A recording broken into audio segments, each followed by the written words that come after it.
You develop a team to achieve what one person cannot accomplish alone. All of us alone are weaker by far than all of us are together. I'm Maya, and this is Megan and Dan, and we have been exploring Leading with the Heart by Coach K and its connections to the organizational communication concepts that we have learned thus far. We chose this book because we wanted to explore the leadership lessons that Coach K learned during his time coaching the basketball team at Duke University and how those translate into different leadership environments and team settings. More often than not, organizations decide to use communications as a tool, when communication is literally what builds the organization. This presentation helps to reinforce communication concepts into leadership to build culture. The goal of this presentation is to understand effective leadership through analyzing Coach K's leadership philosophy of trust and respect, open communication, and collective responsibility found in his book, Leading with the Heart. To best understand our goal, we will discuss the major themes of the book, the organizational communication concepts, and practical ways to apply these concepts in real-world settings. Leading with the Heart is told through the lens of Coach K's expertise, coaching basketball. Through his anecdotes, both on and off the court, Coach K gives us insight on what efficient leadership looks like. Our central theme is leadership takes heart to do successfully. Leading with the heart means creating unity through respect, communication, and collective responsibility. So our first theme is leaders must earn respect from their team and have their members respect each other. One of the qualities Coach K looks for in his players is respect. He recognizes that respect must be earned. He treats his team with respect by listening to them and making sure their needs are met. This mutual exchange of respect is crucial in leadership roles. Without respect, it's difficult to work as a team to meet your goals. Our second theme is leaders must lead with clear, honest communication. Before the first team meeting of the season, Coach K makes a handshake deal with each player. He says, quote, "I'm going to give you my best. I'm going to give you 100%. In return, I expect you to graduate. I want you to be passionate about basketball, but I also want you to obtain a great education." This deal he makes relies on communication. He makes his expectations clear for each player. He does regular check-ins as well and prefers face-to-face communication, believing that, quote, "ongoing communication reinforces the handshake." It's important to communicate regularly and honestly with your team. It reinforces belief in you as a leader and belief in your team as a unit.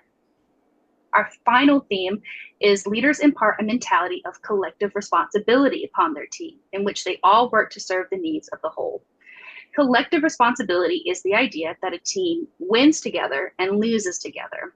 Coach K recalls a game from 1989 in which a freshman was sent to the free throw line to shoot. If the freshman missed the shot, they'd lose the game. Well, the freshman missed the shot, and instead of chastising him, the team rallied around him and consoled him. Collective responsibility is a mindset that empowers every player to do their best and helps them to recover during hardship. Next slide, please. So Coach K's leadership philosophy and approach. Well, my favorite quote from the book was this philosophy that he has called the FIST. He says, quote, "There are 5 fundamental qualities that make every team great: communication, trust, collective responsibility, caring, and pride. I like to think of each as a separate finger on the fist. Any one individually is important, but all of them together are unbeatable." The fist metaphor, while impossibly inciting ideas of violence, is not about coercion or brutality. A fist is at its strongest when all 5 fingers are in play. If any finger or member of your team is weakened, all the fingers are there to support the rest of the fist and strengthen the weaker one. However, if all the fingers or your team members are weakened, your fist isn't strong enough to accomplish whatever your task is. Thanks to Coach K's philosophy on leading and this fist mentality, he's been able to be successful in his career as the former lead coach for Duke University's basketball team. By creating a group mindset, he's able to motivate the team to do things they might not have considered doing just for themselves. Inspiring his players to do what is best for the team helps to push them past any perceived limitations. These lessons are applicable on and off the court. Coach K's leadership style could be difficult for leaders because of the vulnerability that it requires. Coach K doesn't present himself as a king and his players as servants. He commands respect from his players by letting them see him as a person.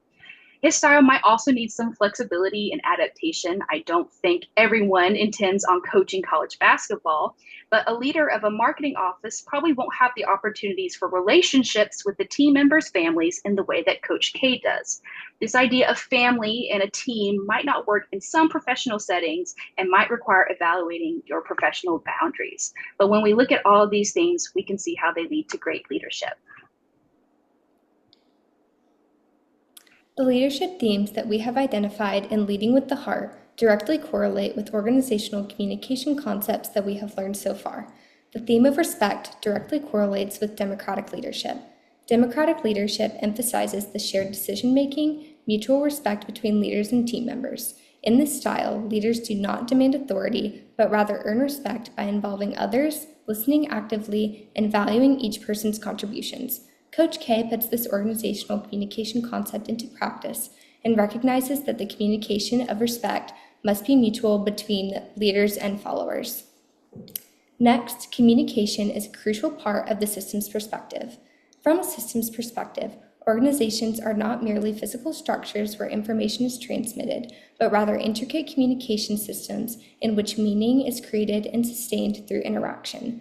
Within this framework, leaders like Coach K play a crucial role in fostering honest and clear communication, recognizing that communication is not just a tool, but the very process through which organizations occur.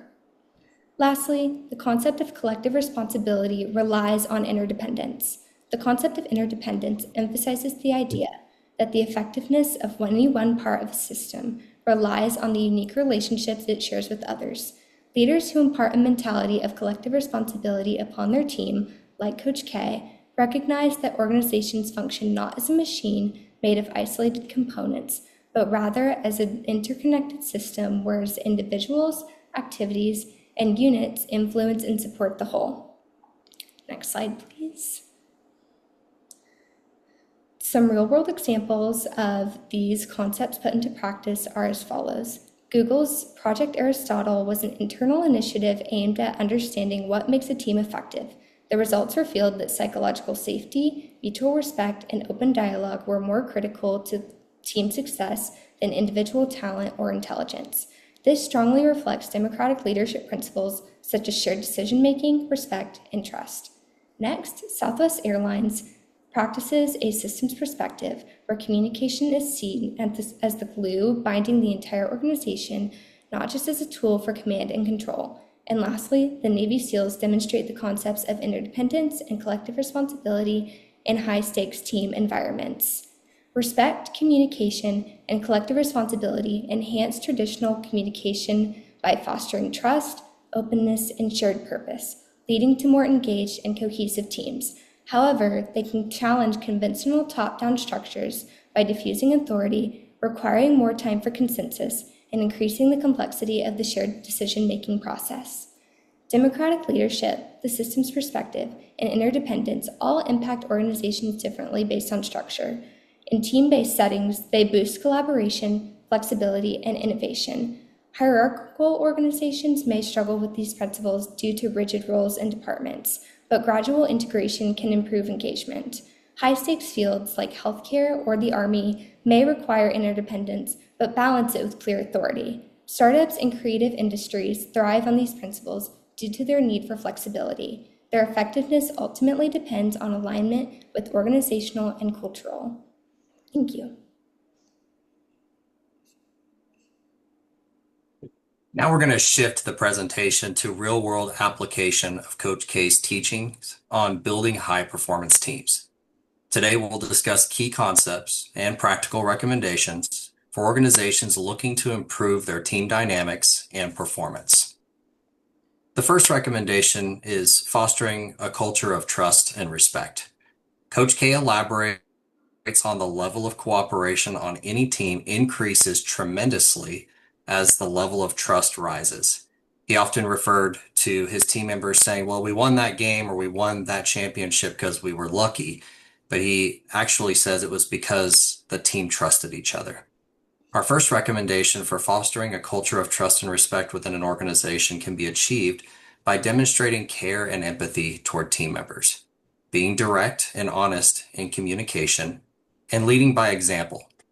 Different implementation strategies may include regular team building activities, open door policies for feedback and concern, and leaders modeling the behavior they expect from their teammates. The second recommendation is to empower the team members and encourage initiative. Coach K states throughout the book to encourage team members to take initiative and to act on their own, to really be leaders themselves, even though they're not in a leadership position, that we're all leaders on the team. The second recommendation to empower team members and encourage initiative can be done by giving team members autonomy to make decisions, providing them opportunities for growth and development, and recognizing and rewarding outstanding performance. Some suggestions for this may include delegating tasks and responsibilities. For instance, the leader doesn't have to do every single task on their own. If they delegate those tasks and responsibility, it gives teams the ability to grow and it gives them investment opportunity. Providing training and mentorship programs. Coach K offered a lot of recommendations on what his basketball players did off the court that helped them on the court. Giving them training opportunities and the ability to be mentored by others grows them as individuals, which grows the team overall. And then celebrating the team's successes and individual achievements. It's important to always share those wins and share those strengths so that that one person on the team who did perform well gets recognized, but also it gives other team members the ability to strive for greatness as well. The third recommendation is focusing on collective responsibility and accountability. Coach K tells leaders in his book to, quote, embrace the hell out of personal responsibility. This third recommendation on focusing on collective responsibility and accountability involves setting shared goals and expectations clearly, encouraging teamwork and collaboration, and holding team members accountable for their actions.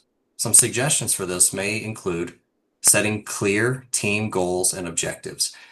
Nobody can meet the mark if they don't know how or what the mark is. So we have to make goals and objectives very clear and help to foster that training or foster that growth opportunity so that we can all get there together. We also might recommend encouraging cross-functional team collaboration. Not every position should just focus clearly on what they're to do, but knowing what the other team members do as well, help for them to collaborate as a team as a whole. And establishing clear consequences for those potentially not meeting the expectation. Coach K talks about how it's vitally important that they will get good grades, that they will not do the bare minimum in school so that they can play basketball for Duke, that they'll meet the highest expectations in their scholarly work and also meet the highest expectations on the court. So with these organizational recommendations in play, there are differences in organizations that should be taken into account. Those variations may include that each and every organization is very unique. We have organizations that might be very small, family-owned businesses where they've been communicating their entire lives, all the way up to multi-country conglomerates that are very, very large in nature. Leaders need to be adaptable in this. These recommendations do vary, but with that, we can be adaptable as leaders to make all of these recommendations as effective as possible for our team members. And let's look at some of the risks and rewards. There are potential challenges in implementing some of these strategies. These recommendations include resistance to change, potentially a lack of resources, and sometimes difficulty in measuring the success. To overcome these challenges, organizations can communicate the benefit and the rationale behind these recommendations. They can provide necessary resources and support, and they can establish clear metrics and evaluation criteria as they move forward. Some of the benefits or the rewards of implementing these strategies. Organizations can expect to see improvement in team dynamics, increased collaboration and productivity, and better outcomes. Benefits may include improved employee engagement and retention, enhanced creativity and innovation, and better decision-making and problem-solving from each and every person in the organization. In summary, the leadership themes of respect, communication, and collective responsibility found in Leading with the Heart coincide with the organizational communication concepts of democratic leadership, the systems perspective, and interdependence. Building high-performing teams requires a culture of trust and respect, empowering team members, and a focus on collective responsibility and accountability. By implementing these recommendations and adapting them to your organization, you can expect to see significant benefits and improved outcomes. Leadership isn't about championship titles or winning baskets. It's about the lives you touch and the hearts you empower. Imagine a workplace where every interaction is guided with open communication, respect, trust, and collective responsibility. Commit today to being the leader who empowers their team to be the best they can be. If you follow the principles laid out today, you'll never fear what will happen when you go for the game-winning shot.